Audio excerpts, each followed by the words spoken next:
In this video, we're going to learn how to fix login error in booking.com. First, if you are using the application, make sure that your device is connected to a secure network. Swipe down on the control center and simply tap on your Wi-Fi icon to connect to a better network. By doing so, you shouldn't be facing any internet problems. However, if we're talking about the login problems, simply go to your settings and you want to scroll down and click on General. Click on iPhone Storage.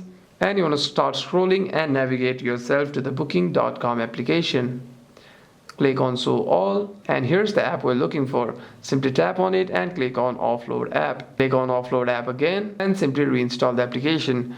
And what this does is it deletes the application whilst keeping its documents and data. And the next time you open the application, you shouldn't be facing any problems regarding your login. However, if there's any kind of problem you're facing with the application, you can simply restart your device once and open the app again.